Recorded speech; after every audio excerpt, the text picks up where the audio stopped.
Je lui donne l'être. Il est. C'est lui qui décide. Quand il décide, il est. C'est un cadeau fantastique. Qu'est-ce que c'est que Dieu? On ne sait pas. On souffre un peu, comme ça on est bien. Mais Dieu peut me donner le bien sans souffrir. Le plus grand bien possible imaginable. Il ne peut pas mieux que ça.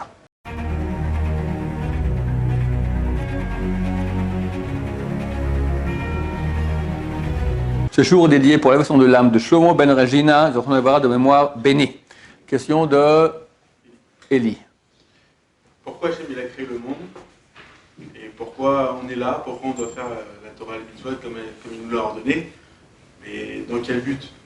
Dans quel but Dieu a-t-il créé le monde? Quel est son but à lui? C'est deux questions. Hein. Qu'est-ce que lui voulait? Et pourquoi nous on est là? Et pourquoi la Torah nous ordonne de faire des mitzvot? Qu'est-ce qu'on a gagné là-dedans? Quel est le but de la manœuvre? Je ne vais pas faire trop long. Pourquoi Dieu a voulu? C'est un autre sujet, d'accord? Mais en tout cas, quel est le but de la création du monde pour nous? C'est très simple. C'est très simple. Si une chose n'est pas claire, tu m'arrêtes tout de suite. Parce que je vais t'expliquer en 5-6 minutes le sens du monde. C'est une question quand même que c'est la question des questions, d'accord?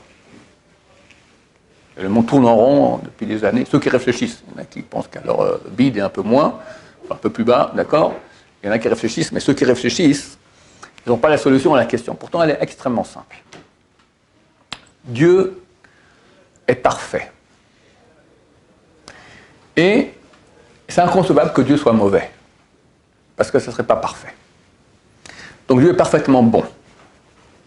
Étant parfaitement bon, il veut octroyer le bon, le bien. S'il n'octroyait pas, il serait manquant. Alors c'est pas qu'il a besoin, ça c'est un peu les raisons de Dieu, d'accord? Je ne vais pas rentrer tôt, parce que s'il a besoin, alors il est manquant. Mais il veut. Si on fera un cours entier là-dessus, parce qu'on parle de Dieu, il faut comprendre que c'est pas tout à fait comme nous réfléchissons. En tout cas, Dieu, pour X, Y, Z, qui sont sa volonté, il veut octroyer le bien. Maintenant, forcément, ce bien doit être parfait. Je pose la question, Élie. Voilà. Quel est le bien le plus parfait que Dieu peut nous octroyer? Ceux qui connaissent la réponse ne répondez pas. T'es le bon Dieu, toi, voilà. Élie, le bon Dieu, ça tombe bien, d'accord, ça correspond à ton nom. Et il peut octroyer le bien, mais il doit être parfait. Le plus grand bien possible imaginable. Il ne peut pas mieux que ça. Sinon il serait manquant. Hein? C'est la Torah. Bof. Bof. C'est quoi? Il vient de s'amuser avec des... Attends, bon de s'amuser. Quand tu comprendras, tu auras réponse à la question pourquoi est-ce qu'il a besoin de s'amuser. Ça, tu parles maintenant pour lui. Alors, il n'a pas de besoin, mais il veut octroyer le bien. Tu peux accepter qu'il veut octroyer le bien? Ok. Maintenant, donc ce bien, c'est la raison pour laquelle on va être créé. Il veut nous octroyer, donc il va créer ce monde pour octroyer le bien. Moi, je te dis, franchement, raté.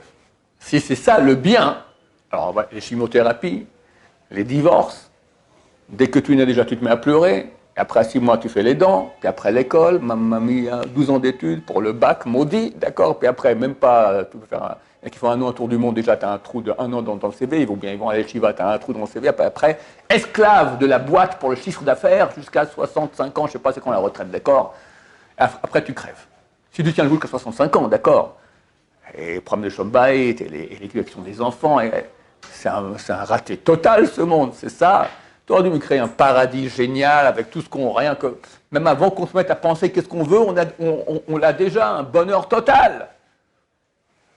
Mais Dieu ne se trompe pas. Alors je repose la question très clairement. Si Dieu est parfait, il veut m'octroyer le bien le plus parfait qu'il puisse y avoir. Qu'est-ce que c'est? Il ne me dit pas la Torah. Je parle comme un religieux. Ce monde? Mais il est affreux ce monde. Parfois. Ah, c'est moi qui pose la question. C'est toi qui pose la question. C'est la vie d'après. La vie d'après. Alors donne-moi la vie d'après directement. Tu sais, le type il tape avec un marteau sur la tête. Pourquoi? Parce que quand j'arrête, ça fait du bien. Après, tu me dis, je t'envoie dans ce monde-là, je te fais souffrir, ben après je te donne au Lamaba. D'accord? Donne-moi au Lamaba directement, c'est plus simple. Justement, comme ça on souffre un peu, comme ça après Comme ça, après quoi? on est bien, on va dire. On souffre un peu, comme ça on est bien. Mais Dieu peut me donner le bien sans souffrir. C'est crétin de faire ça. Je te donne un marteau, tu vas après le cours, tu verras, ça fait beaucoup de... Pendant 1 heure, tu tapes, mais fort, hein, puis après tu t'arrêtes, tu seras super bien quand tu arrêteras. Ne me fais pas te prendre à l'hôpital pour traumatisme crânien. D'accord? On cherche les perles.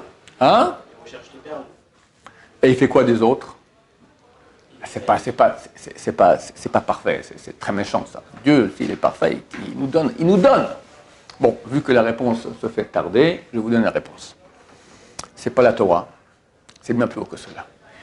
Quelle est la chose la plus parfaite, totale, absolue en termes philosophiques qu'il y a dans la réalité? C'est quoi? Qu'est-ce qu'il y a de plus parfait dans la réalité? La vie, la mort. Plus. Qu'est-ce qu'il y a de plus grand? Quelle est la chose la plus grande qu'il y a dans la réalité? Hein? L'homme. Un peu plus que lui. L'argent? Le monde, la Toi, t'es vraiment. Je réponds même pas. D'accord? Plus. inimaginable. Qui a créé le monde? Est-ce qu'il y a Croyance. quelque chose de plus grand que Dieu? Non. C'est le plus parfait. Dieu lui-même. Dieu va me créer pour m'octroyer la chose la plus grande qu'il puisse y avoir, extraordinaire, lui-même, Itbarach Shemo, que son nom soit béni. Il va dire, tiens, je te donne moi à toi. Je te donne moi. Non. Attends, j'expliquais. C'est quoi? Tu comprends pourquoi c'est pas les anges. Ok, alors Dieu crée ce monde pour me donner le plus grand cadeau qui est lui. Ça colle pas encore avec la réalité, là. On comprend pas très bien où est le rapport. On va aller lentement. Qu'est-ce que c'est que Dieu? On ne sait pas. On sait qu'il est parfait, on sait qu'il est immense, mais il a dévoilé son nom. Son nom, c'est Yud Kei Vav Kei. Yud Kei Vav Kei, c'est la contraction de 3 mots en hébreu, Haya Ovaviye, qui était et sera. Ça veut dire être. Était et sera. Être de façon la plus totale, intense, qu'il puisse y avoir, maximale, absolue. C'est-à-dire, il n'y a pas plus être qu'Hachem. L'être des êtres. Dieu veut en premier me donner la faculté d'être. C'est déjà pas mal. Dans le monde minéral, végétal, animal et les anges, il n'y a pas d'être. Pourquoi? Parce qu'absolument tout est géré, programmé au milligramme de millimètre le plus petit par Hachem.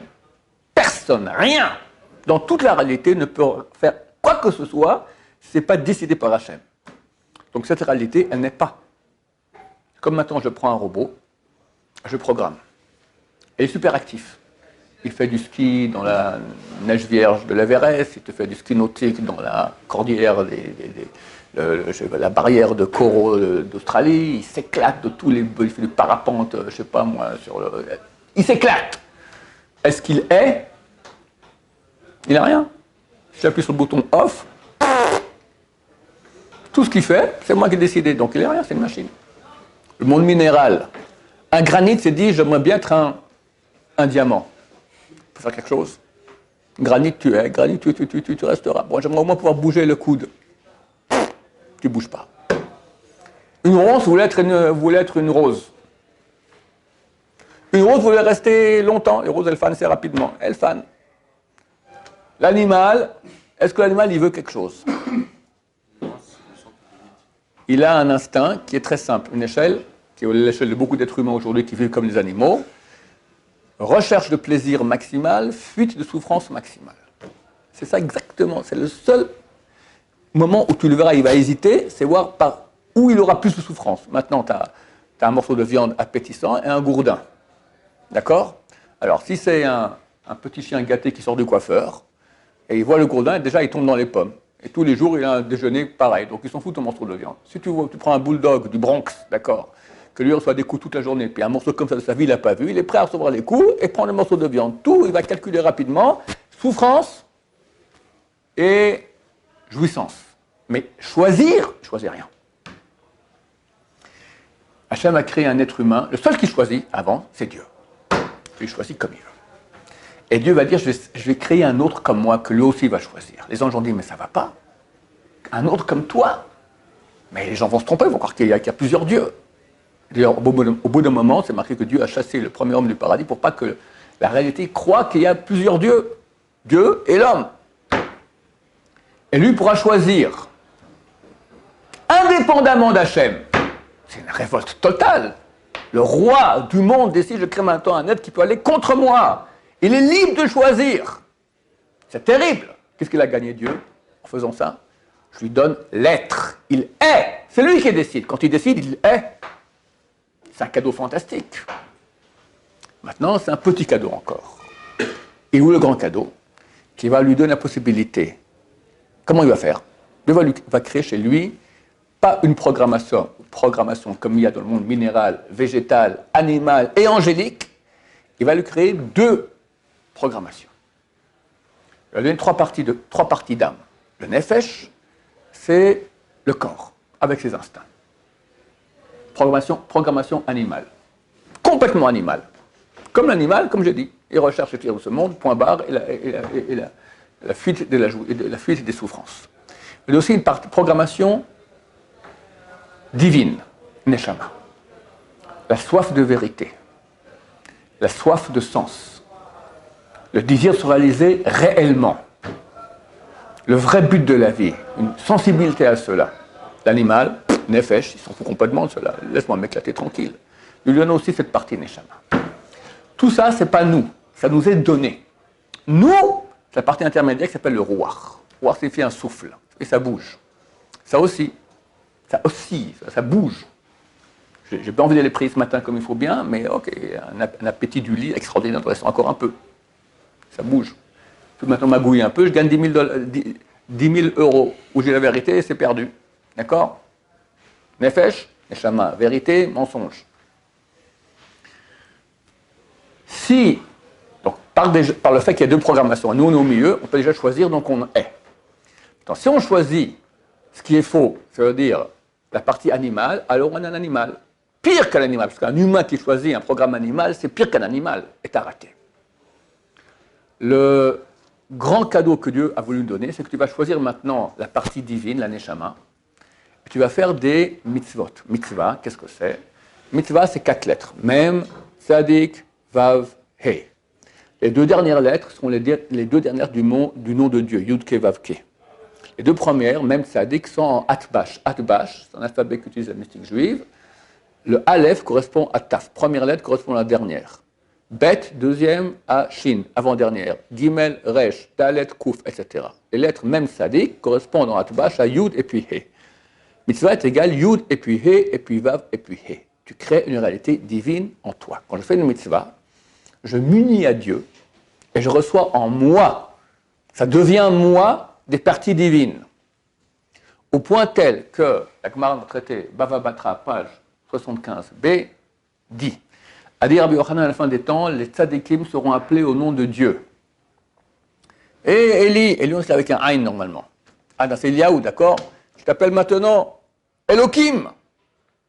Ou Aleph et puis Lamed, Eli, d'accord?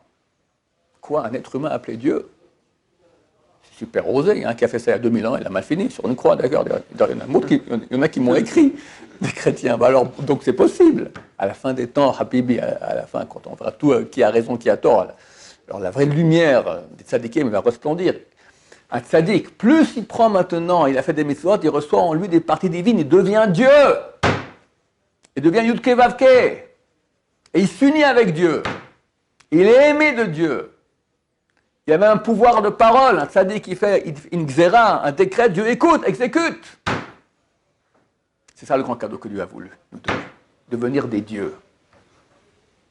Elohim, Shakai, Yud Ke Vav Ke, Adnout, des êtres humains. Est-ce qu'il y a un plus grand cadeau que cela? Dieu ne peut pas donner un cadeau qui est moins que ça. Il ne sera pas parfait. Je propose la chose la plus grande qu'il y a, soit Dieu, soit moi. Comme c'est marqué. Kedoshim tiyu ki kedoshani. Soyez saints quand je suis saint moi-même. Et les sages israéliens ont dit, est-ce qu'on peut être saint au point d'être comme Dieu vraiment? Alors, la fin du verset dit, ki kedoshani, car je suis saint. Ma sainteté est plus que la vôtre. Ça veut dire qu'il fallait écrire dans la Torah. Attention, sois saint, ça veut dire deviens divin, comme moi, mais je suis quand même plus que toi. Dieu dit, je peux être plus que toi, donc tu imagines combien tu peux arriver? Si Dieu dit, je suis plus que vous, alors tu peux arriver presque à Dieu, 99,999% de Dieu. Pas mal! C'est ça le but. Alors, pour pouvoir être et choisir, il faut créer le bien et le mal. s'il n'y a que le bien, tu n'es pas. Tu n'es qu'un robot. Tu es né, tu fais de façon automatique. Quand Mashiach viendra, ça va être comme ça. Le rideau s'ouvre, il n'y a plus de mal. Bon, je fais les mitzvot. Boker Tov Eliyahu, comme on dit en hébreu. Tu travailles maintenant? Un peu trop tard. Maintenant que c'est encore caché, tu as un libre arbitre, tu as l'attirance du mal, tu as le bien. Tu peux gagner des millions de milliards, de millions de milliards. Qu'est-ce que je dis des bêtises, millions de milliards? Infini! Divin. Ça, c'est un cadeau d'Hachem. C'est bon? Question là-dessus? On dormira, Mashiach. Pardon? Est-ce qu'on va dormir, Mashiach? Est-ce qu'on va dormir, nous? Pourquoi pas? On dormira très peu. Et comme les grands tzadikim, quand ils dorment, ils montent dans les yeshivot du ciel et étudient là-bas. Le sommeil, c'est fait pour les gens tordus comme nous, parce que dans le sommeil, on va rêver. Le rêve en hébreu, ça se dit halom. Ça vient de la racine. Halam signifie guérir. Ou chlim mi cholio. Il a guéri de sa maladie. Le rêve, c'est vu qu'on est tellement loin d'Hachem, ça nous permet de nous remettre en union avec Hachem. Mais quelqu'un qui est un grand sadique, comme on le sera à l'époque messianique, on dormira beaucoup moins. Et ça sera guidé. On montera là-haut, dans un endroit où on ne peut pas encore aller avec notre corps. On ira dans les grandes yeshivot étudier. Puis après, au bout d'un moment, de toute façon, on va enlever notre corps. Quand ma chair vient après un certain temps, on enlève notre corps de chair, soit un corps de lumière. Si tu as droit à un corps de lumière, un corps entier, avec une tête, avec des bras, avec... Voilà, messieurs. Question là-dessus? Encore oui? Tout ça uniquement par chesed. Hachem a fait tout ça par Uniquement par acte de bonté. Baruch Adonai, l'olam, amen, amen.